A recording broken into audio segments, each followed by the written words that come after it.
ಕಹಿಯಾದರೂ ಸತ್ಯವಾದ ಪ್ರಕೃತಿಯ 3 ನಿಯಮಗಳು. ಪ್ರಕೃತಿಯ ಮೊದಲನೆಯ ನಿಯಮ, ಹೇಗೆ ಗದ್ದೆಯಲ್ಲಿ ಬೀಜ ಹಾಕಿಲ್ಲವೆಂದರೆ ಅಲ್ಲಿ ಹುಲ್ಲು ಕಡ್ಡಿ ಬೆಳೆದುಕೊಳ್ಳುತ್ತದೆಯೋ ಹಾಗೆ ಬುದ್ಧಿಯಲ್ಲಿ ಸಕಾರಾತ್ಮಕ ವಿಚಾರಗಳು ತುಂಬಿಲ್ಲವೆಂದರೆ ನಕಾರಾತ್ಮಕ ವಿಚಾರಗಳು ಆ ಜಾಗವನ್ನು ಆಕ್ರಮಿಸಿಕೊಳ್ಳುತ್ತದೆ.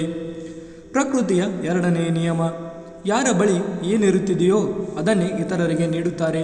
ಸುಖಿ ಸುಖವನ್ನು ಹಂಚುತ್ತಾನೆ, ದುಃಖಿ ದುಃಖವನ್ನು ಹಂಚುತ್ತಾನೆ, ಜ್ಞಾನಿ ಜ್ಞಾನವನ್ನು ಹಂಚುತ್ತಾನೆ, ಭ್ರಮಿತ ಭ್ರಮಣೆಯನ್ನು ಹಂಚುತ್ತಾನೆ, ಭಯಭೀತ ಭಯವನ್ನು ಹಂಚುತ್ತಾನೆ. ಪ್ರಕೃತಿಯ 3ನೇ ನಿಯಮ, ತಮಗೆ ಜೀವನದಿಂದ ಏನೆಲ್ಲ ಸಿಕ್ಕಿದೆಯೋ ಅದನ್ನು ಜೀರ್ಣಿಸಿಕೊಳ್ಳಲು ಕಲಿಯಿರಿ.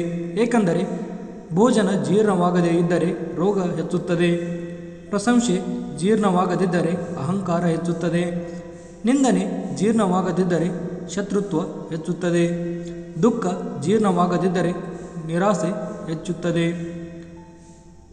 ಮಾತು ಬಹಳ ಕಹಿ ಇದೆ, ಆದರೆ ಸತ್ಯವಾಗಿದೆಯಲ್ಲವೇ? ಈ ವಿಡಿಯೋ ನಿಮಗೆ ಇಷ್ಟ ಆಗಿದ್ದರೆ ಲೈಕ್ ಮಾಡಿ, ಶೇರ್ ಮಾಡಿ ಮತ್ತು ಸಬ್ಸ್ಕ್ರೈಬ್ ಮಾಡಿ ಸ್ನೇಹಿತರೆ. ಧನ್ಯವಾದಗಳು.